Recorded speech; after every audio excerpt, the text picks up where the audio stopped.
저는 오늘 여러분과 함께 말씀 순종 없이 구원은 없다라는 제목으로 이사야서 6장 4절에서 9절을 본문으로 설교를 하겠습니다. 제가 본문을 읽도록 하겠습니다. 이스라엘아 들으라, 우리 하나님 여호와는 오직 유일한 여호와시니 너는 마음을 다하고 뜻을 다하고 힘을 다하여 내 하나님 여호와를 사랑하라.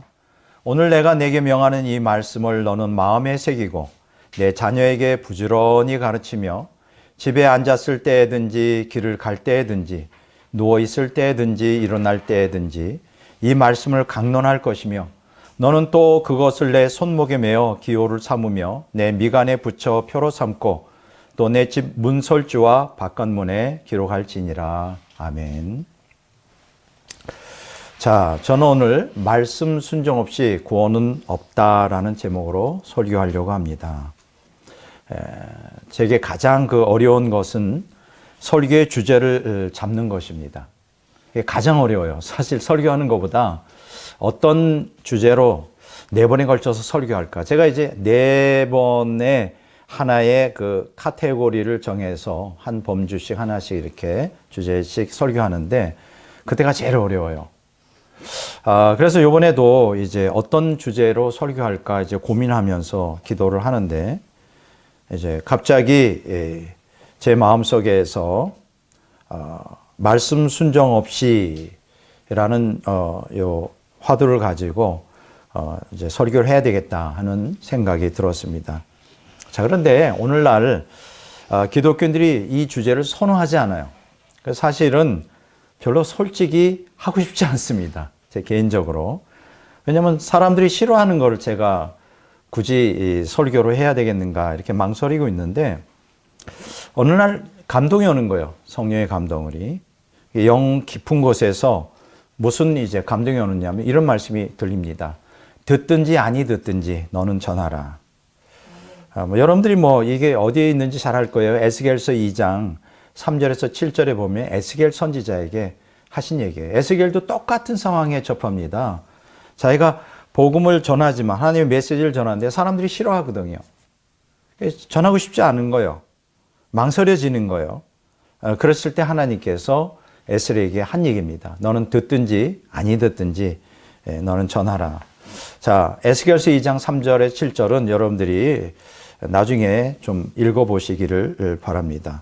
그래서 저는 하나님의 뜻을 따라 말씀 순종 없이라는 주제로 4번에 걸쳐 설교하기로 이제 작정했습니다. 정말 진리를 갈망하여 천국에 들어가기를 추구하는 소수의 기독교인들은 아마 이런 말씀들이 굉장히 좋을 거예요. 이제 갈망을 하고 있고 또 이런 말씀들을 이렇게 쉽게 받아들이지만 타락한 본성을 따라 유격을 갈망하는 대다수 기독교인들은 듣지 않을 것입니다. 참 이거는 어쩔 수가 없는 거예요. 제가 정말 요 근래 그동안도 계속 고민이 됐지만 하나님께서 저에게 주신 특별한 은사는 2000년 기독교 역사에서 가장 올바른 신학을 정립할 수 있도록 말씀을 깨닫게 해주셨어요. 이거는 책을 많이 본다고 깨달아지는 게 아니고 또 많이 공부했다고 해서 깨달아지는 건 아니에요. 저는 이건 하나님의 주권적 섭리라고 저는 생각합니다. 근데 한 가지 의문이 생기는 거는 이렇게 너무나 소중하고 너무나 중요한 이 마지막 때 종말의 말씀인데 왜 굉장히 강력한 영향력을 끼칠 수 있는 목사에게 주셨으면 많은 사람들에게 전파되지 않았겠는가. 저같이 이름이 없는 신학자에게 이 귀한 말씀을 깨닫게 해주셔서 저는 개인적으로 너무 감격스럽고 고맙지만 이게 영향력이 없잖아요. 이게 하나의 미스테리예요. 미스테리. 끊임없이 제가 질문하는 미스테리. 하기야 실제적으로 그런 분들이 꽤 되는 것 같더라고요. 어떤 눈이 안 보이는 장님 목사님이 눈도 안 보이고 성경도 읽을 수 없으니까 하나님께 막 기도했대요. 때를 쓰면서. 어떻게 합니까? 말씀을 깨닫게 달라고. 그랬더니 어느 날 갑자기 창세기부터 요한계시록까지 머리 확 들어왔답니다. 진짜예요. 머리가 머리에 성경 전체가 다 들어왔대요. 그래서 이분이 그냥 줄줄줄줄 안 보고도 그냥 설교가 나오는 거예요. 몇 장 몇 절 몇 장 몇 절. 그 한국에서 그런 분이 또 한 분 계셨다 그래요. 그 침례교회 김충기 목사님이라는 분이 계셔요. 유명한 부흥사인데 이분은 창세기 1장부터 요한계시록 20장까지 다 외웠어요. 진짜예요. 야, 그거 대단한 것이죠. 근데 어쨌든 이분은 외우지 않고 그냥 훅 들어온 거예요. 하나님의 은사로. 그런데 놀라운 것은 부흥이 안 되는 거예요. 설교는 은혜스러운데 그 은혜스러운 말씀을 통하여 갈망하는 교인들이 별로 없다는 게 그분들 지하교회에서 저처럼 이렇게 조촐한 목회를 하나 봐요. 그거 참 이해가 안 되는 거예요. 뭐 이건 불평이 아니고 좀 그렇다는 얘기죠. 자, 오늘 굉장히 중요한 말씀을 하겠습니다. 근데 여러분들이 이런 말씀은 굉장히 충격이에요. 말씀 순종 없이 구원은 없다. 이런 설교를 하는 목사는 아마 없을 거예요. 그런데 제가 이렇게 이제 쭉 책을 검토하고 사상가들을 이제 연구하는 과정에 말씀 순종 없이 구원은 없다는 그러한 말씀을 깨닫고 이것을 전파하는 어떤 목사님이 계시더라고요. 그분이 누구냐면 권연경 교수라는 분이에요. 이분은 저하고 비교할 땐 스펙이 엄청납니다. 서울대 영문학과를 졸업했고 미국 플로 신학대학원에 MDB로 신학 목회학 석사를 했고 미국 예일대학교 대단하죠. 대학원에서 STM으로 신학 석사를 마치고 영국 킹스 칼리지에서 PhD로 뭐 정말 풀 코스로 아주 명문만 이렇게 공부했던 사람이에요. 이분이 이제 골수 칼빈주의자입니다. 그리고 한국에서 가장 보수 중에 보수라고 하는 고신 측 속해 있는 목사예요. 그래서 장로교 계통의 신학대학에서 교수 활동을 했는데, 이분이 오늘날 한국 개신교에서 가르치는 구원론을 정면으로 거스리는 주장을 하여 큰 파장을 교계에 막 일으킨 거예요. 기존에 지금 한국 교회는 이걸 가르치잖아요. 구원은 오직 은혜. 구원은 오직 믿음으로만 충분하며 행함이라는 건 필요 없다. 응? 쉽게 얘기하면 행위 구원이 아니다. 뭐 이걸 강조하기 위해서 행위는 필요 없다. 이게 이제 오늘날 개신교 정통 신학인데 이걸 반박하고 일어난 거예요. 자, 권영경 교수는 다음과 같이 지적을 합니다. 오늘날 한국 개신교인들은 구원파적 구원론에 빠져 있다. 그럼 구원파적 구원론이란 무엇이냐? 우리의 행위를 구원의 방정식에서 배제하고 오직 은혜의 도식을 극대화한 것이다. 구원파적 구원론이라는 게요. 사실 어떤 면에서는 오늘 한국교회는 구원파적 구원론도 못합니다. 그거보다. 구원파에서는 그래도 구원을 가르치잖아요. 구원의 확신. 우린 그것도 없어요. 자, 어쨌든 이러한 그 결론에 도달한 게 그의 오랜 신앙생활에서 나온 결론이에요. 그가 교회 생활을 하면서 말씀 순종 없는 구원론의 폐해를 너무나 많이 목격합니다. 막 구원받았다고 하면서 삶에 도덕성도 없고 하나님의 말씀을 순종하는 것도 없으면서 그냥 구원받았다고 하면서 그냥 하나님의 영광을 거스리는 그 잘못된 구원론이 그걸 목격하고 자라온 거예요. 고민이 됐겠죠. 그리고 이분이 뭘 전공했느냐면 신약학을 전공했어요. 그러니까 성경 자체를 전공한 분이에요. 마틴 루터처럼. 그래서 석사학위로 뭘 썼냐? 로마서를 가지고 논문을 썼고 박사학위로 뭘 썼냐? 갈라디아서를 가지고 썼어요. 마틴 루터는 로마서와 갈라디아서를 연구하면서 오직 은혜, 오직 믿음하면서 행함이 없는 구원론을 주장했는데 거꾸로 이분은 로마서와 갈라디아서를 연구하면서 말씀 순종 없이 구원이 없다는 그 진리를 이 말씀에서 깨닫게 된 거예요. 그러니까 여기서 제가 깨닫게 되는 게 같은 성경을 보는데 해석이 달라질 수가 있다. 이렇게 이제 깨닫게 되는 것이죠. 자, 그래서 오늘 제가 아주 귀한 책 한 권을 소개해 드리겠습니다. 이분 말씀 순종 없이 구원은 없다라고 주장하는 가장 대표적인 책이에요. 바로 이 책입니다. 권영경 교수의 제목이 뭡니까? 행위 없는 구원, 퀘션이죠. 질문. 행위 없는 구원이 가능하겠느냐 질문하는 거예요. 그리고 부제로 새롭게 있는 바울의 복음. 그러니까 로마서와 갈라디아서를 중심으로 말씀 순종은 구원 없다는 것을 아주 명확하게 드러내고 있어요. 이 책은 꼭 좀 여러분들이 좀 구입해서 제발 좀 읽도록 부탁을 드립니다. 자, 이처럼 권영경 교수가 기존 한국 개신교에서 가르치는 구원론을 부인하자 그에게 거센 압력과 핍박이 몰려오기 시작합니다. 자, 그와 친분을 맺고 있던 사람들이 그와의 관계를 다 단절해요. 얼마나 그 가슴 아픈 일이에요. 다 인간관계가 끊어졌어요. 등을 돌리고 이상한 이단적인 사상을 갖고 있는 교수다 뭐 이렇게 생각하면서 다 등을 돌립니다. 그리고 고신층에서는 그의 사상이 행위구원론이 아닌가 한 건 점검해 보자. 그래서 우리 그 각 교단마다 재판소가 있거든요. 거기서 부르는 거예요. 신문을 하는 겁니다. 당신 행위구원론 아니에요?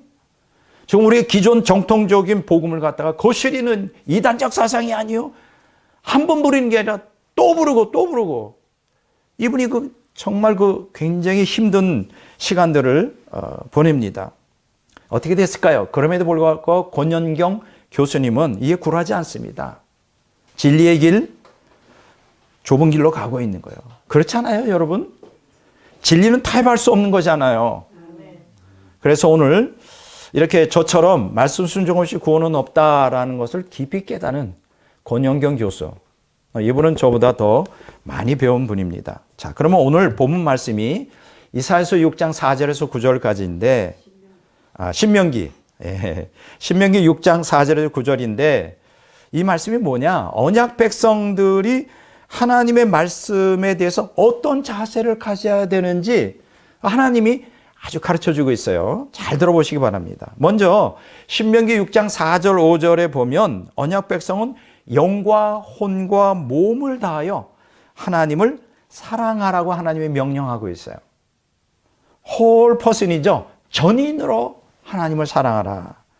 그리고 이어지는 6장 6절에서 9절에 보면 하나님에 대한 사랑은 관념론적으로 흘러가면 안 된다. 실제 삶의 현장에서 구체적인 행동을 통하여 실천에 옮겨야 된다는 것을 강조해 주고 있어요. 다시 말해서 하나님을 사랑하는 것은 말씀에 순종하는 것으로 드러나야 된다. 이거 입술만의 고백, 마음에 어떤 사랑하는 감정만 가지고 되는 게 아니라는 거예요. 말씀 순종해야 된다. 그러면 어떻게 해서 말씀을 순종할 것인가? 구체적으로 여기에서 가르치고 있어요. 하나님의 말씀이 머리에나 입술의 고백만 아니라 마음에 완전히 가득 차야 되는데 그렇게 하려면 어떻게 해야 되느냐? 첫째, 말씀을 마음에 새기고, 그렇죠, 지금 마음에 새겨야 된다. 자, 두 번째, 그럼 말씀이 마음에 새기려면 어떻게 되느냐? 부지런히 가르쳐야 된다. 배워야 된다는 거예요. 말씀을 열심히 배워야 된다는 거예요. 세 번째, 부지런히 가르치기 위해서는 어떻게 되느냐? 집에 앉았을 때든지, 길을 갈 때든지, 누워 있을 때든지, 일어났을 때든지 일상생활 가운데 구체적으로 말씀을 적용해야 된다는 거예요. 자, 그러면 네 번째, 심지어 말씀이 나의 전인격 안에 각인되도록 어떤 퍼포먼스까지 해야 되느냐? 손목에 말씀을 메고 미간에 붙이고 내 집 문설지와 바깥문에 기록하라고 하나님 명령하고 있어요. 자, 오늘날에도 그 아주 경건한 유대인들은 하나님의 명령을 따라 손목에 그냥 말씀을 밀 수는 없잖아요. 그 테필린이라고 하는 곽이 있어요, 조그만. 거기다가 하나님 말씀을 몇 가지를 기록해서 거기다 메고 다녀요. 이마에도 메고 다녀요. 실제로. 그걸 테필린이라 그래요. 어쨌든 이러한 하나님 말씀이 이렇게 하나님 명령하셨어요. 여기에서 말씀을 손에 맨다는 게 뭘까요? 왜 매라 그럴까? 말씀을 손에 맨다는 거는 말씀을 행위와 실천의 기준으로 삼아라. 말씀을 미간에 붙인다는 것은 말씀을 사고와 판단의 기준으로 삼아라. 세 번째로 말씀을 집 문설주와 바깥문에 기록한다는 것은 말씀을 가정생활과 사회생활의 기준으로 삼아라. 이게 하나님의 뜻이에요. 제가 여러분들에게 물어보고 싶습니다. 우리는 과연 신앙생활에 그렇게 하고 있는가? 좀 되물어보고 싶어요. 그렇게 하는 것이 진정으로 하나님에 대한 사랑이라고요. 뭐 입술의 고백, 마음의 감정에서 갑자기 우러나오는 뜨거운 감정이 나오는 사랑 고백, 그거 하나님과 속지 않아요. 진정으로 하나님을 사랑하는 행위는 어떻게 해요? 손에 말씀을 매는 것처럼 행위와 실천의 기준으로 삼아요. 말씀을 미간에 붙이는 것처럼 사고와 판단의 기준으로 삼고, 말씀을 진분설주와 바깥문에 기록하는 것처럼 말씀을 가정생활과 사회생활의 기준으로 삼아야 돼. 제가 한 가지 질문을 하고 싶습니다. 오늘날 과연 기독교인들이 그렇게 그러한 말씀을 행위와 실천, 또 사고와 판단, 가정생활과 사회생활의 기준으로 삼는 사람들이 몇 명이나 될까? 글쎄, 참 이게 의문입니다. 자, 그럼 여기서 한 가지 질문을 합니다. 왜 그렇게 하나님께서 언약 백성들에게 철저히 모든 면에서 말씀을 기준으로 삼으라고 하는 것일까? 의문되지 않아요? 왜냐하면 말씀 순종은 하나님의 복을 가져와요. 그렇지만 말씀 거역은 하나님의 저주를 가져옵니다. 이게 성경이 우리에게 가르치는 뚜렷한 진리예요. 말씀 순종하면 복을 받고 말씀 불순종하면 저주를 받습니다. 근데 더 심각한 문제가 있어요. 언약 백성이 언약의 말씀을 순종하지 않으면 하나님과의 언약 관계가 유지되지 못해요. 쉽게 이야기하면 소원해지고 결국 그것이 지속되면 끊어진다는 거예요. 언약 관계가 끊어져요. 단절된다. 이게 가장 심각한 문제예요. 그래서 성경은 말씀 순종을 통한 하나님의 복을 뭐라고 표현하고 있느냐? 언약적 복이라고 그래요. 언약적 복. 말씀 거역을 통한 저주를 언약적 저주라고 말합니다. 예레미야 11장 3절에 이런 말씀이 있어요. 이스라엘의 하나님 여호와께서 이와 같이 말씀하시되 이 언약의 말을 따르지 않는 자는 저주를 받을 것이니라. 언약의 말을 따르지 않는 자, 말씀 순종하지 않는 자는 저주를 받는데요.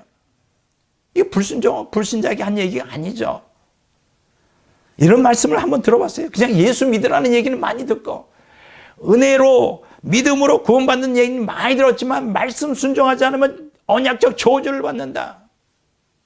아마 이런 설교하는 걸 들어본 적이 없는 것 같아요. 신명기 11장 26절에 32절에 보면 하나님께서 출애굽 제1세대에게 말씀 순종의 여부에 따른 복과 저주를 가르치셨어요. 그와 더불어 하나님은 복과 저주를 가르치기 위해 다음과 같은 퍼포먼스를 명령합니다. 퍼포먼스. 그러니까 하나님이 어떻게든지 말씀 순종케 하려고, 순종하지 않았을 때는 어떠한 저주가 임하는지를 가르치기 위하여 여러 가지 퍼포먼스를 행하게 합니다. 첫 번째가 뭐냐? 신명기 11장 29절에 보면 이런 말씀이 있어요. 내 하나님 여호와께서 내가 가서 차지할 땅으로 너를 인도하여 들으실 때에 너는 그리심산에서 축복을 선포하고 에벨산에서 저주를 선포하라. 가나안 땅에 그리심산이 있고 에벨산이 있어요. 이걸 갖다가 실제적인 행동을 통하여 가르치는 거예요. 그리심산에서 축복을 선포하고 에벨산에서 저주를 선포하라. 이제 이렇게 명령하셨잖아요. 그리고 이스라엘 백성들이 40년 광야를 지나 마침내 가나안 정복을 코앞에 두고 둔 출애굽 제2세대에게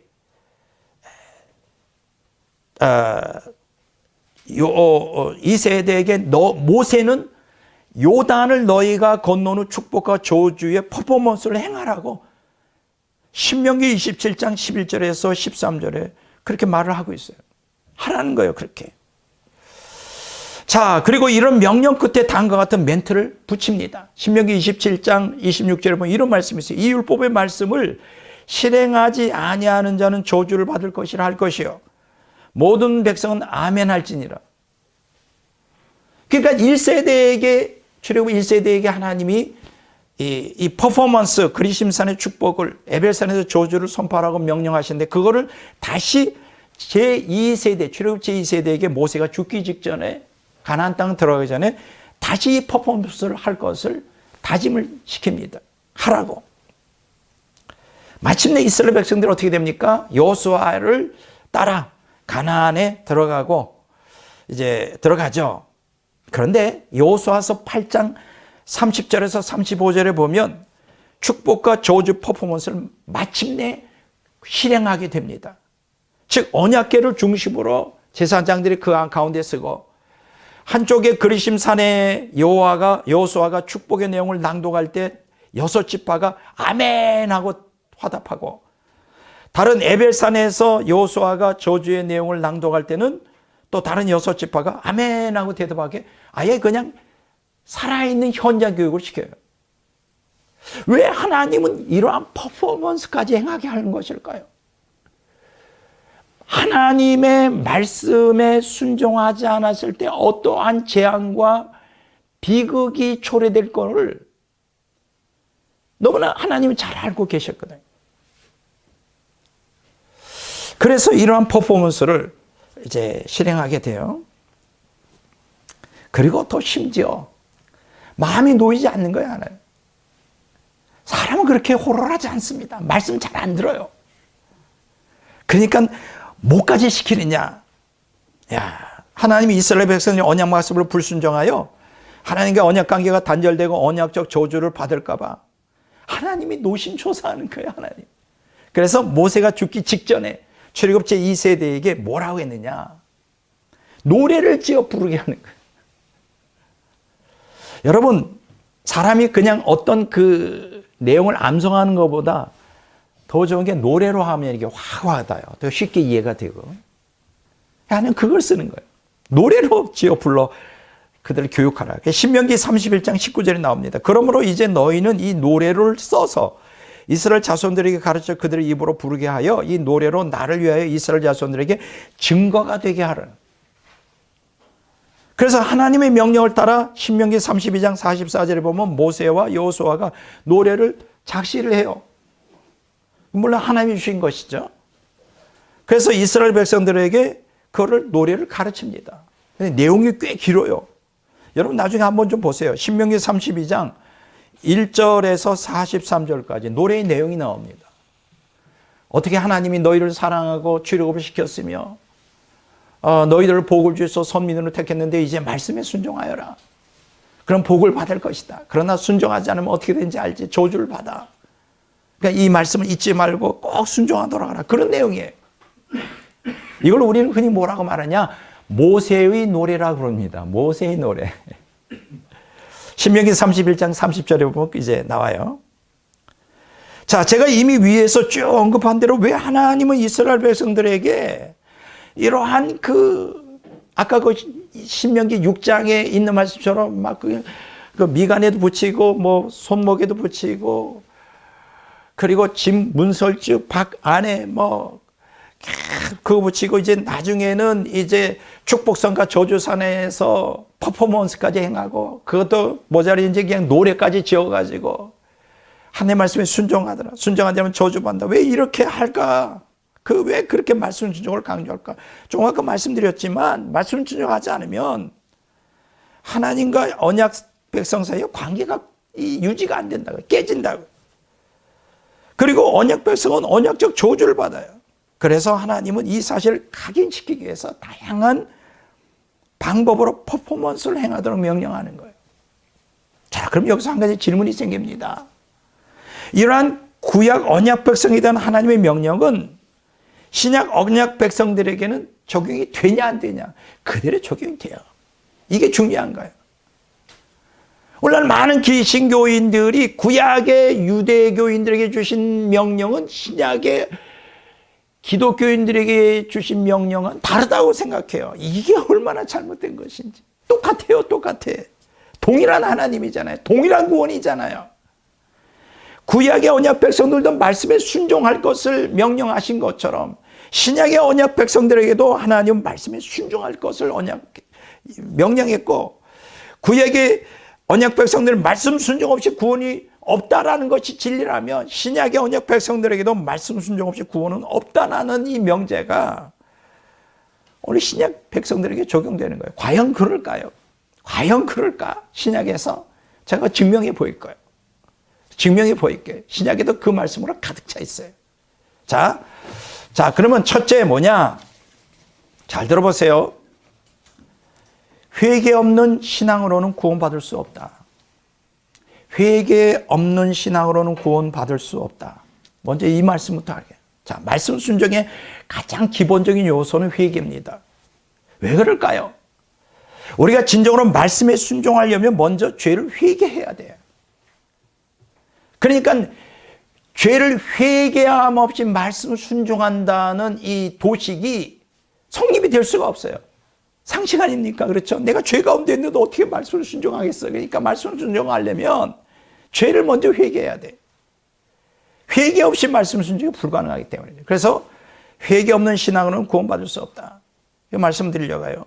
근데 오늘 대다수 기독교인들은 회개라는 단어를 몹시 싫어요.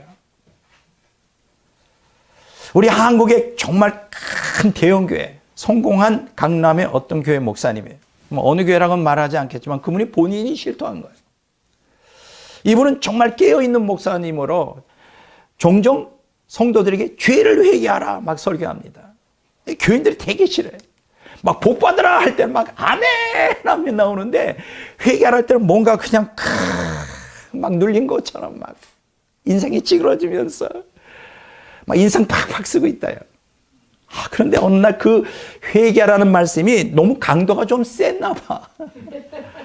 목사가 목회 잘하려면 이런 건 너무 강하게 하면 안 돼.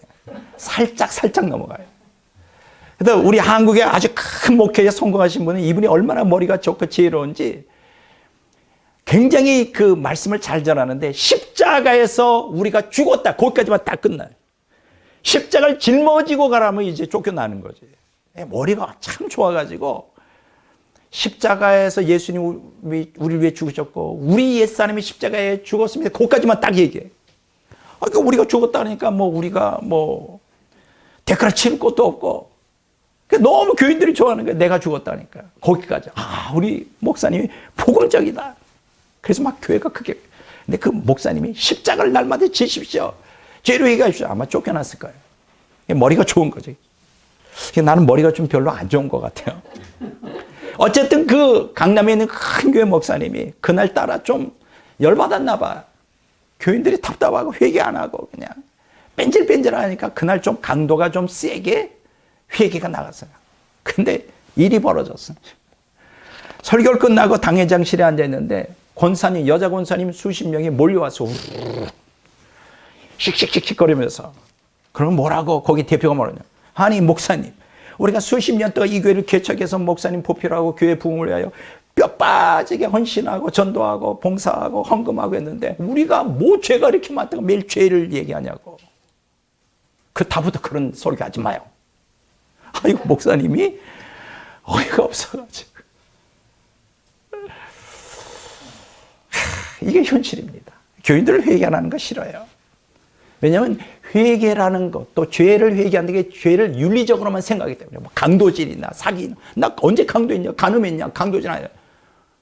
그게 죄가 아니야. 뭘 여기서 제가 얘기하려는 거는 시간이 없기 때문에 다 얘기 못하지만 성경적 죄를 얘기하는 거예요. 자기중심주의가 그게 가장 큰 죄예요. 내 안에 탐욕을 갖는 게 가장 큰 죄예요. 근데 그걸 죄라고 생각하지 않아요. 복이라고 생각해.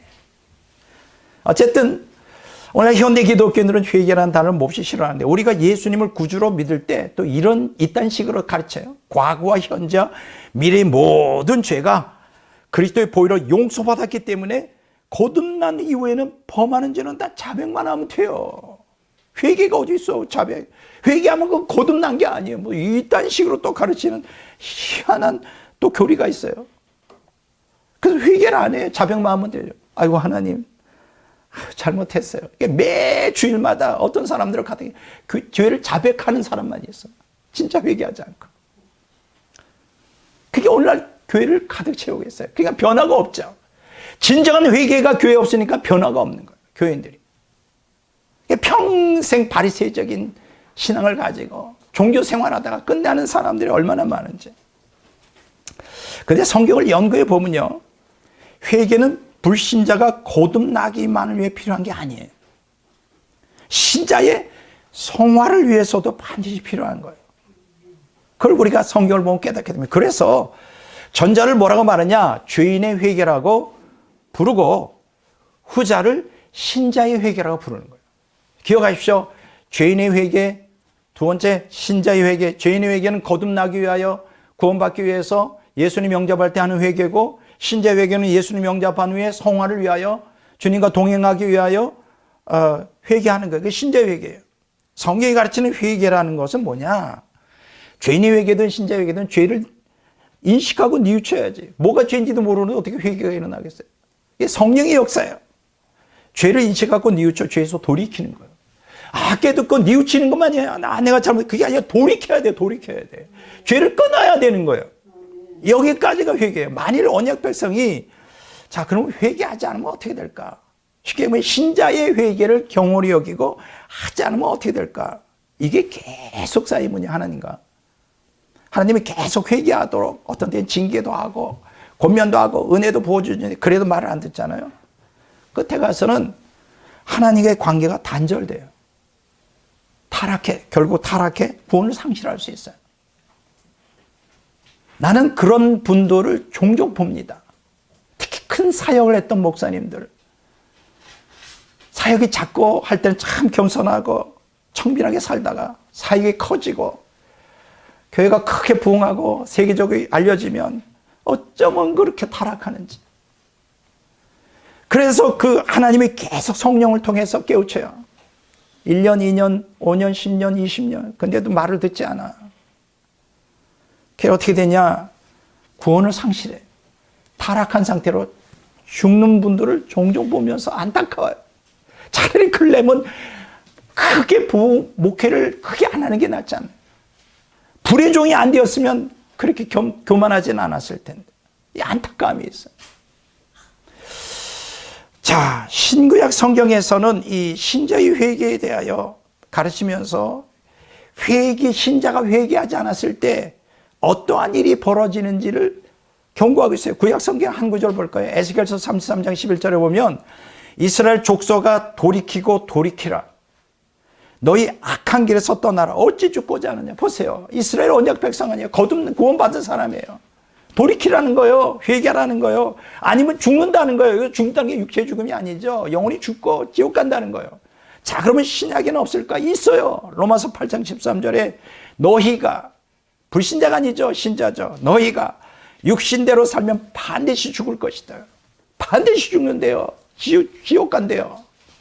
육적인 욕망을 따라 회개하지 않고 돌이키지 않으면 지옥 간다는 얘기예요.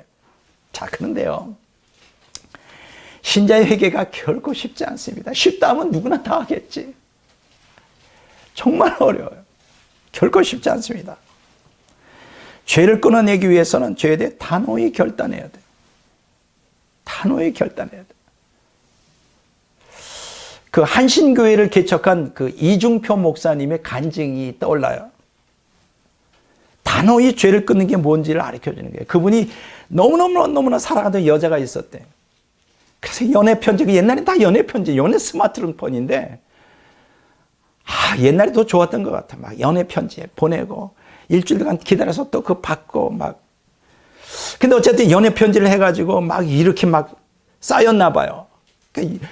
그러니까, 온전히 그 이중표 목사님 머리에 마음속에는 그 여자밖에 없었던 거예요. 사랑을 해본 사람, 연애를 본 사람은 알아요, 그 심정. 근데 이게 너무 방해가 되는 거예요. 하나님 앞에 거룩하게 나가야 되는데 자꾸만 그 사랑하는 여자 생각이 나고, 성경 읽을 때보다는 연애 편지 쓰는 게 더 즐겁고.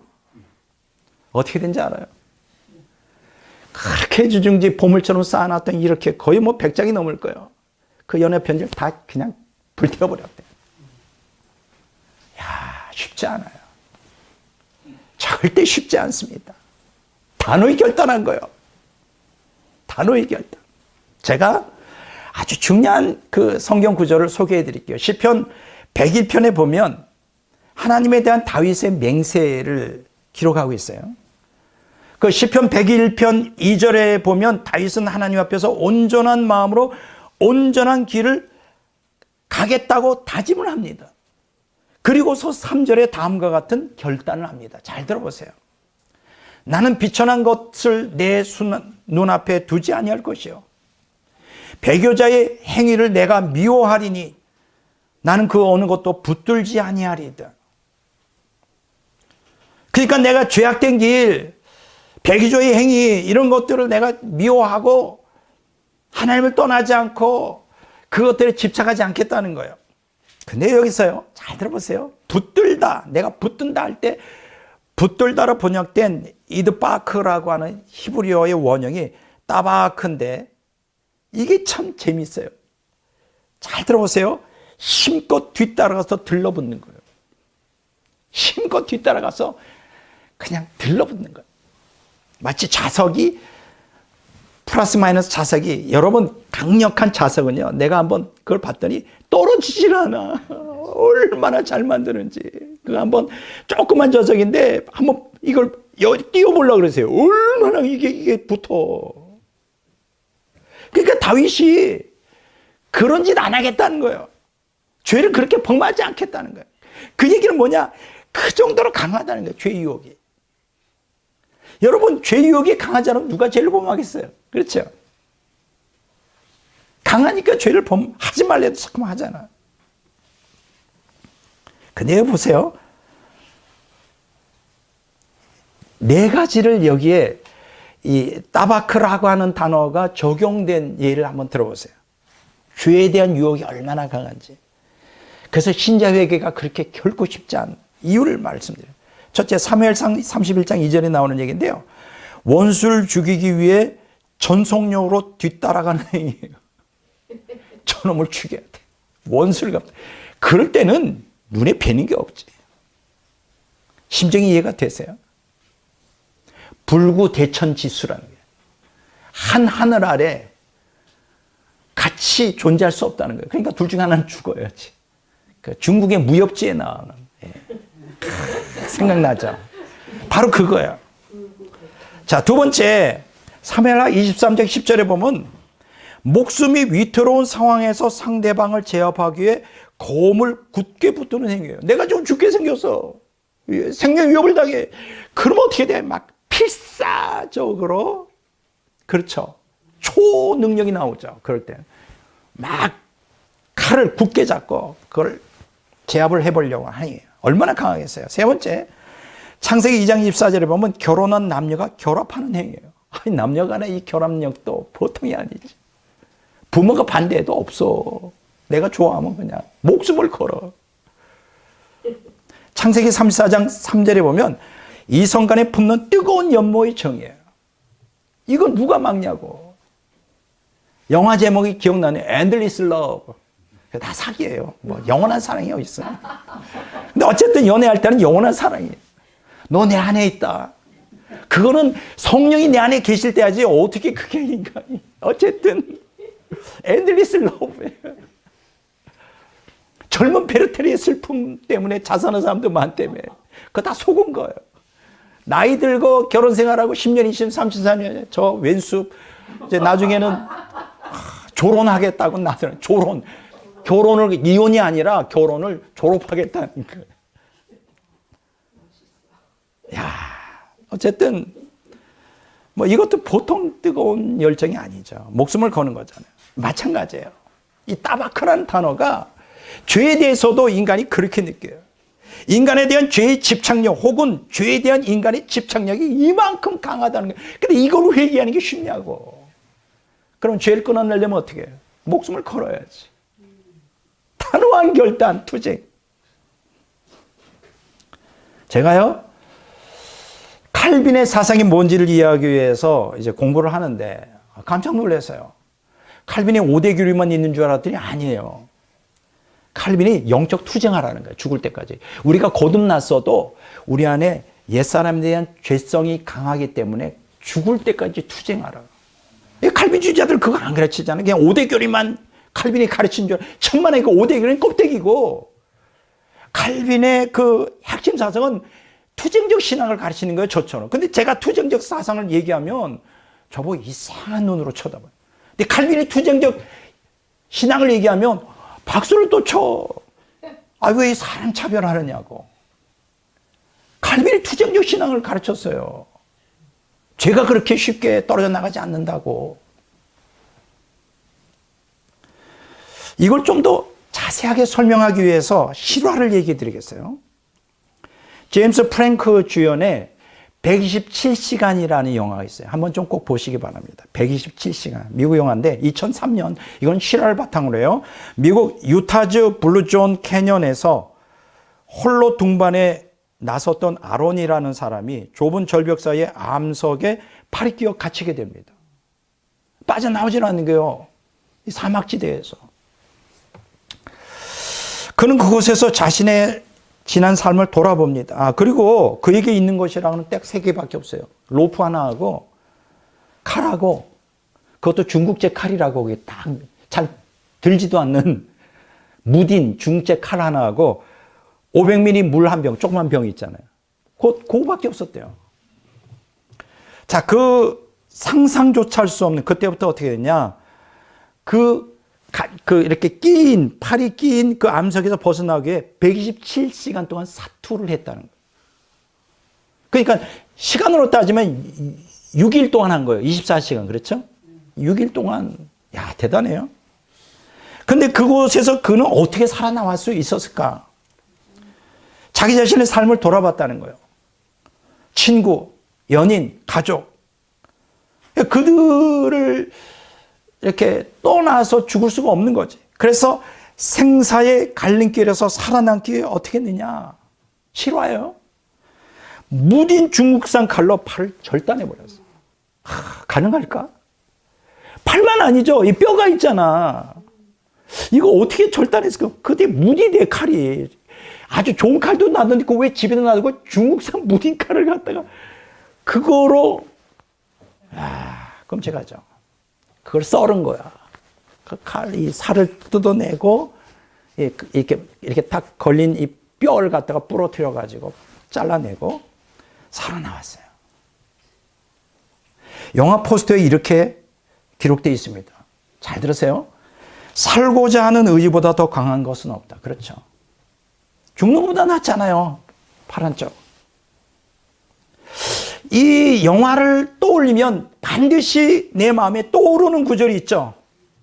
죄에 대해 단호한 결단을 촉구하는 예수님의 말씀이 떠오릅니다. 마태복음 5장 29절에 30절에 이런 말씀이 있어요. 내 오른손이 너로 범죄하거든 빼어내버려라. 내 오른손이 너로 범죄하게 하거든 찍어내버려라. 그렇게 함으로 내 온몸이 지옥에 던져지지 않는 것이 유익하다. 그렇지 않나요?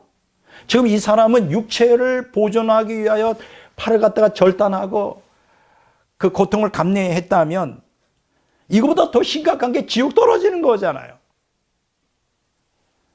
안 돼요. 오늘날 기독교인들은 지옥을 두려워하지 않더라고. 하나님도 두려워하지 않고. 대단해요. 안 두려워해, 지옥을. 예수님은 경고합니다. 내 눈이 범죄하면 빼버려. 내 오른손이 널 범죄하게 되면 잘라버려.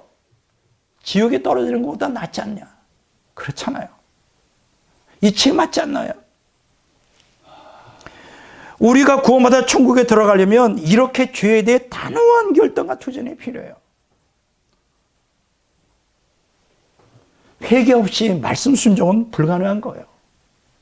오늘날 말씀 순종을 해야 된다는 얘기는 듣는데 하지 못하는 이유가 바로 이거예요. 죄를 회개할 마음도 없고 능력도 없고 투쟁하고자 하는 단호한 결단도 없어. 왜냐하면 죄가 좋으니까. 얘기해보자고요. 내가 뜨겁게 사랑하는 그 연인을 내가 버리는 게 가능한가? 거의. 생각해봐요. 자기 죽는 것 같지? 죄라는 게 바로 그런 거예요. 죄를 회개해야 돼요. 회개 없는 신앙으로는 구원받을 수가 없어요. 그러니까 천국 가는 게 어렵지. 그래서 천국 들어가는 사람이 소수에 불과한 거예요. 회개 안 하니까. 자, 두 번째. 행함 없는 신앙으로는 구원받을 수 없어요. 이게 말씀 순종의 두 번째 단계예요. 행함을 드러내라. 그냥 말로만 하는 거 소용없다. 마음으로 안 믿는 거 소용없다. 행함으로 보여야 돼. 저는요, 수십 년 동안 신앙생활하면서 여러 부류의 사람들을 만나지 않겠습니까? 근데 그럴 때마다 너무나 말을 잘해요. 은혜스럽게, 경건하게. 난 그래서 그분이 진짜 참된 신자인 줄 알고 믿고 신뢰하고, 근데 좀 지나다 보니까 행동은 다르더라고. 그런 사람들은 한두 사람이 아니야. 실망하는 거지. 아, 저것도 가짜구나. 행함이 없이 말씀 순종은 불가능합니다. 마태복음 7장 21절 23절에 보면 말씀 순종하지 않는 신자의 멸망에 대해 예수님이 엄중히 경고하고 있어요. 한번 들어보실래요? 성경에서 가장 강력한 경고예요. 나더러 주여 주여 하는 자마다 다 천국에 들어갈 것이 아니오 다만 하늘에 계신 내 아버지의 뜻대로 행하는 자라야 들어가리라. 보세요. 아버지의 뜻대로 행하는 자. 행함. 강조하죠. 그날에 많은 사람이 나더러 이르되 주여 주여 우리가 주의 이름으로 선지자 노릇을 하며 주의 이름으로 귀신을 쫓아내며 주의 이름으로 많은 권능을 행하지 아니하였나이까 하리니 그때 내가 그들에게 밝히 말하되 내가 너희를 도무지 알지 못하니 불법을 행하는 자들아. 보세요. 행하는 자들아. 내게서 떠나가라 하리라. 주여 주여. 예수 믿는다는 거예요. 입술로 참 마음으로 참 신앙 좋습니다. 정말 신앙이 좋아요. 나는 거기에 비교도 안 돼. 너무나 신앙이 좋아서 말하는 거 보면 거룩이 꿀물처럼 뚝뚝뚝뚝 떨어져. 그런데 문제가 되는 게 행함이 없어. 말만 해. 그런 사람들 종종 봅니다. 본문에서 예수님이 전하고자 하는 메시지는 너무 뚜렷하죠. 이거 오해합니까? 오해가 돼요? 이게 도대체 무슨 뜻이야? 오해가 안 되죠. 너무 뚜렷하게 얘기하잖아요. 하나님이 주신 은사를 활용하여 큰 역사를 일으킨 사역자라 할지라도 여러분 귀신을 쫓아내고 예언을 하고 뭐 능력을 행하고 이거 보통 사역자예요. 뭐 어떤 사람은 그래요. 아 이거는 종교행위, 이건 가짜 신앙. 가짜 신앙이 어떻게 이런 능력을 행해요? 그런 사람이라도 불법을 행하면 이거 뭐예요? 행함이 없는 거지. 말씀 순종 안 하여 죄 가운데 사는 거지. 천국에 못 들어간다는 거예요. 굉장히 충격입니다. 저는 이런 사역자를 종종 봐요. 세계적인 봉사인데 정말 내가 너무 사모하는 은사인데 그 은사를 가지고 부경을 누리고 타락하여 방탕하게 살다가 지옥에 떨어지는 사역자들을 종종 봅니다. 가슴을 쳐요. 그러면 나도 그분들이 갖고 있는 은사를 받으면 나는 타락하지 않을까? 솔직히 나도 자신이 없어. 나도 타락할 수도 있겠다. 지금에 이렇게 겸손한 사역을 하기 때문에 뭐 교만할 것도 없고 그냥 스스로가 그냥 겸손해지는, 겸손한 게 아니라 겸손해질 수밖에 없는 상황이니까 뭐 교만할 것도 없어요. 만약에 내 사역이 큰 사역이고 많은 사람들이 추종자가 되기면 돈이 그냥 몇백억씩 들어오면 난 타락하지 않을까? 그래서 종종 조금만 사역을 좀 크게 해주면 안 될까 하다가 그거 생각하면 지금도 감사합니다. 뭐 이렇게 겸손하게 고백을 해요, 사실. 아, 정말 그래. 마태복음 7장 24절에서 27절은 그 뒤에 나오는 거죠. 지금 제가 읽은 건 마태복음 7장 21절, 23절을 읽은 거. 그 뒤에는 행함 없는 신앙으로는 구원받을 수 없음을 다시 강조해 주고 있어요. 그 뒤에 나오는 마태복음 7장 24절, 27절에 보면. 정리하면 이런 얘기예요. 비유로 말씀하시는데 말씀을 듣고 행하는 사람은 반석에 집을 지은 지혜로운 사람으로 비유하시고 말씀을 듣고 행하지 않는 사람은 모래 위에 집을 지은 어리석은 사람으로 비유하고 있어요. 예수님이. 너무 뚜렷하죠. 행함이 없는 믿음은 가짜라는 거예요. 야고보서에 있는 말씀처럼. 결국 모래 위에 지은 집은 어떻게 됩니까? 홍수가 밀려오면 그냥 다 무너지는 거예요. 여기서 무너진다, 무너짐으로 번역된 푸토시스는 두 가지 뜻으로 해석해요. 멸망하다, 죽다. 쉽게 얘기하면 멸망한다는 거지. 지옥 간다는 거지. 말씀 순종 안 하는 행함이 없는 신앙은 그건 아무것도 아니에요. 그러니까 이 예수님의 경고에서 말씀 순종 없이 구원은 없다. 이게 증거가 되는 거죠. 행함이 없는 신앙으로는 구원받을 수 없다. 이게 사실로 강조가 되는 거예요. 뭐 이거보다 더 뭐 변명할 게 있습니까? 자, 두 번째, 세 번째. 열매 없는 신앙으로는 구원받을 수 없다. 자, 내가 말씀을 순종하는지 안 하는지 그거를 검증할 수 있는 방법이 하나 있어요. 그게 바로 열매로 증명이 돼야 돼요. 열매로 나타나지 않는 말씀 순종은 거짓이에요. 율법의 행위에 불과한 거예요. 그렇잖아요. 바리새인처럼. 겉으로야 뭐 말씀 순종한다고 폼 잡죠. 그냥 아주. 제일 경건하게 보이죠. 막 종교 예식으로 그냥 아주 뭐 여러 가지 이렇게 캄프라시를 해가지고 말씀 순종하는 거, 율법을 잘 지키는 것처럼. 이게 바리새인들이 대표적인 행위잖아요. 그건 거짓이죠. 왜냐하면 열매가 없어요. 열매가. 말씀 순종은 열매로 나타나야 돼.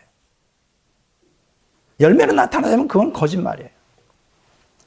성령을 통하여 마음에 거하는 말씀을 따라 말씀에 순종할 때 열매가 이제 맺혀지는 거죠. 성경에 보면 세 가지 열매를 언급하고 있어요. 갈라디아서 5장 22절 23절에 성령의 열매, 빌립보서 1장 11절에 의의 열매, 또 에베소 5장 9절에 빛의 열매. 이건 다 같은 거예요. 성령의 열매와 의의 열매, 빛의 열매 다 같은 거예요. 요거를 맺으라고 하나님께서 언약 백성에게 명령하고 있는 거예요. 기독교인들은 옛사람의 욕망을 십자가에 못 박을 때 이러한 열매를 맺을 수 있어요. 십자가에 못 박을 때 진정한 말씀 순종이 가능하다는 얘기죠. 예수님은 열매를 맺지 아니하는 언약 백성들은 멸망할 거라고 경고하고 있어요. 이거 예수님의 경고예요. 마태복음 7장 19절에 아름다운 열매를 맺지 아니하는 나무마다 찍혀 불에 던져지리라. 불이 뭐예요? 지옥불이죠. 열매 맺지 않으면 지옥불에 던져져요. 요한복음 15장 2절에 물은 내게 붙어있어 열매를 맺지 아니하는 가지는 아버지께서 그것을 제거해 버리시고 물은 열매를 맺는 가지는 더 열매를 맺게 하려 하여 그것을 깨끗하게 하시느니라. 여기 보세요. 내게 붙어 있으면서 열매 맺지 못하는, 내게 붙어 있다는 건 뭐예요? 거듭났다는 거지. 예수님께 붙어 있는 거는 언약 백성이 됐다는 거예요. 근데 열매를 맺지 않아. 그러니까 한 번 거듭났다고, 한 번 불을 받았다고, 성령이 우리 안에 임했다고 해서 열매 맺는 게 아니에요. 우리 안에 여전히 옛사람이 있단 말이에요. 날마다 부인하고 영적 투쟁을 하는 거예요. 죄와 싸워야 돼요. 그래야 열매를 맺는 거예요. 예수님께 붙어 있으며 거듭났으면서 언약 백성이 됐으면서 열매를 맺죠. 그 구약의 경우도 그렇고 신약의 경우도 마찬가지예요. 제거해버린대요. 예수님이 제거해버려요. 제거하면 어떻게 돼요? 하나님과 언약 관계가 단절된다는 거예요. 언약적 저주를 통하여 지옥 간다는 거지. 너무 뚜렷하지 않아요? 제가 구약의 예만 들었습니까? 지금 신약을 예를 들고 있잖아요. 자, 히브리서 6장 7절 8절에 보면 땅이 그 위에 자주 내리는 비를 흡수하여 밭 가는 자들이 쓰기에 합당한 채소를 내면 이게 열매죠. 하나님께 복을 받고 만일 가시와 엉겅퀴를 내면 버림을 받고, 보세요. 버림받나 그랬어요. 저주함에 가까워 그 맞으면 불사름이 되리라. 언약적 저주를 받는단 말이에요. 그리고 불살아요. 지옥불에 들어가요. 성경이 가르치면 우리가 혼돈하거나 오해할 수 없을 정도로 매우 뚜렷합니다. 말씀 순종 없이 구원은 없다라는 이 명제는 구약의 언약 백성들에게도 그대로 적용되고, 지금 제가 쭉 나열한 것처럼 신약의 언약 백성들에게도 더 뚜렷하게 적용되지 않나요? 우리가 단순히 예수님을 구주로 믿는다고 해요. 혹은 거듭났다고 하여 천국을 보장받는 게 아니에요.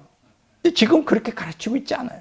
예수 믿으면 뭐 거듭난 건 두 번째, 세례 받으면 그냥 구원받는 거예요. 예수 믿습니까? 아멘. 당신 세례 받아. 구원받았어. 이 수준이에요. 지금 당신 예수님을 구주로 영접할래요? 아멘. 당신 구원받았어. 그럼 누구 마음대로 그렇게. 물론 그렇게 해서도 구원받을 수는 있죠. 근데 중요한 거는 구원, 거듭남, 중생의 체험, 그것이 전부가 아니라 그것만 가르치고 있어. 그것만. 그것도 제대로 깨어있는 교회나 가르치지. 거듭난 다음에 언약 백성으로 말씀에 순종하는 걸 가르쳐요. 순종이 왜 중요한가? 순종하지 않으면 어떤 일이 일어나는가? 신구약 성경은 어떻게 경고하고 있는가? 이걸 가르쳐줘야 되는데 아무도 가르치질 않아. 성경이 가득 차 있는데 엉뚱한 건 가르쳐요. 복음의 메시지를 가르치는 게 아니라 복음의 마사지를 가르치고 있다.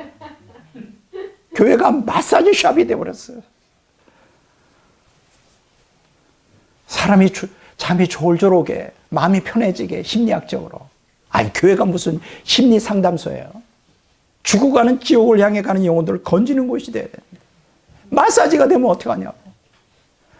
오늘 우리 목사님 은혜, 설교가 은혜스러워. 기분이 되게 좋아졌어. 오늘 좀 더 헌금을 더 해야 될 것 같아. 아유, 오늘 설교 보니까 뭐 죄를 지적하는데 오늘 헌금 없다. 아, 진짜 그렇다니까. 이렇게 해가지고 되겠네. 반드시 우리는 옛사람을 십자가에 못 박고 새 사람을 통하여 성품과 행동으로 성령의 열매를 맺어야 돼요. 이게 어렵죠. 어려우니까 날마다 눈물 흘리며 투쟁하며 주님 뜻대로 살도록 도와달라고 기도해야 되는 거 아니냐고요. 어려우니까. 자, 끝맺는 말을 하겠어요. 저는 오늘 말씀 순종 없이 구원은 없다라는 제목으로 설교했습니다. 왜? 이 설교 제목이 맞지 않나요? 쭉 제 설교를 들어보면 구약에서 예와 신약에서 예를 쭉 연합 종합해 보면 제 말이 맞지 않느냐고. 이 제목이 틀려요? 성경 그렇게 가르치고 있는데, 근데 왜 오늘날 교회들은 잘못된 신학 때문에 왜 이걸 안 가르치냐고. 말씀에 순종하기 위해 먼저 죄에서 돌이키는 회개가 필요했다고 말씀드렸죠. 회개. 말씀에 순종했다는 증거는 열매로 나타나야 된다 그랬죠. 너무나 중요한 거예요. 그러니까 회개 없는 말씀 순종은 거짓이고 열매 없는 말씀 순종 역시 거짓이에요. 그러니까 회개, 행함, 그 다음에 열매, 요 3대 요소가 말씀 순종이에요. 이걸 통해 우리가 구원을 받는 거예요. 이해가 되죠? 자, 그러면 놀라운 게 있어요. 에스겔서 18장 21절에 보면 이 세 가지 요소, 회개, 행함, 열매, 요거를 한 구절에서 설명해 주고 있어요. 놀랍습니다. 에스겔서 11장 21절에 읽습니다. 악인이 만일 그가 행한 모든 죄에서 돌이켜 떠나 내 모든 율례를 지키고 정의와 공의를 행하면 반드시 살고 죽지 아니할 것이라. 먼저 여기서 악인이 누구냐? 불신자를 얘기하는 거냐? 아니에요. 여기서 악인은 불신자를 지칭하는 게 아니라 하나님의 뜻을 거역하는 이스라엘 백성들을 의미하고 있어요. 이스라엘 백성. 에스겔서 33장 11절 읽습니다. 주 여호와의 말씀이니라 나의 삶을 두고 맹세하노니 나는 악인이 죽는 것을 기뻐하지 아니하고 악인이 그의 길에서 돌이켜 떠나 사는 것을 기뻐하노라. 이스라엘 족속들아 보세요. 돌이키고 돌이키라. 너희 악한 길에서 떠나라. 어찌 죽고자 하느냐. 보세요. 악인이 여기 누구예요? 불신자가 아니에요. 언약 백성 이스라엘 족속이에요. 그러니까 에스겔서 18장 21절에 악인이 만일 그가 행한 모든 죄에서 돌이켜 떠나 내 모든 율례를 지키고 정의와 공의를 행하면 반드시 살고 죽지 아니하리라는 이 악인은 불신자가 아니라고요. 언약 백성이에요. 자, 그럼 볼까요? 본문에서 죄에서 돌이켜라는 거 회개를 의미하죠. 회개. 말씀 순종의 제1단계 회개라고 그랬어요. 두 번째, 율례를 지키고 말씀 순종의 제2단계 뭐죠? 행함이죠. 말씀에 순종하는 거 행함. 공의와 정의를 행하는 것. 이게 말씀 순종의 제3단계 열매죠. 공의와 정의로 열매를 드러내야 돼요. 얼마나 놀랍습니까? 에스겔서 18장 21절에. 자, 이렇듯 회개, 행함, 열매는 말씀 순종의 3대 요소예요. 이것이 균형 있게 이렇게 우리의 삶에서 드러날 때, 저 사람은 말씀 순종하는 사람이구나. 확실히 구원을 받았고 천국을 가겠구나. 우리가 그 사람을 보면 그렇게 증거가 되는 거예요. 물론 여기서 제가 회개라 그래서 행함이라 그래서 열매라 그래서 완전한 걸 말씀드리는 거 아니에요. 아직 신앙이 부족한 사람은 이런 것들이 조금씩밖에 나타나지 않을 수 있어요. 완전한 건 아니에요. 점진적 성화를 따라 더욱 신앙이 성숙할수록 회개와 행함과 열매는 더 뚜렷하게 나타나요. 그렇지만 제가 여기서 말씀드리려고 하는 거는 완전한 신앙을 말씀드리는 게 아니라 회개와 행함과 열매가 조금이라도 있어야 된다는 거예요. 전혀 이게 안 나타난다. 이건 우리가 그 사람이 말씀 순종하는 사람이라고 인정할 수 없다는 얘기지. 완전한 회개? 그럼 좋겠지만 완전한 행함, 완전한 열매. 그러면 좋겠지만 여전히 우리는 영적 투쟁해야 되는 천성을 향해 가는 과정에 있는 성화의 과정에 있는 사람이기 때문에 여전히 죄와의 싸움이 있어야 돼요. 옛사람과의 투쟁 가운데 부족한 점이 있고 그래서 회개가 필요한 거 아니에요. 그래 조금이라도 나타나야 된다는 거예요. 이 조금이라도 나타나지 않는 게 이게 심각한 문제라. 제가 얘기하는 게 그거예요. 물론 더 완전한 회개와 행함과 열매가 나타나면 뭐 금상첨화겠죠. 그걸 향해 가는 게 우리의 신앙생활이고요. 오늘 이 말씀을 통하여 여러분이 정립이 됐으면 좋겠어요. 아, 말씀 순종이 이런 거구나. 회개와 행함과 열매다. 이걸 잊지 마시기 바랍니다. 오늘 이 말씀을 통하여 말씀 순종이 구원은 없다. 이거 뭔 소리야. 이렇게 말하지 말고 신구약성경이 가르치는 거예요. 그러나 다만 우리 현대교회에서 무시하고 있는 거죠. 그래서 오늘 이 설교를 듣는 여러분들이 정말 말씀 순종하여 구원을 받고 천국에 들어가는 모든 분들이 되시기를 주의 이름으로 축원합니다.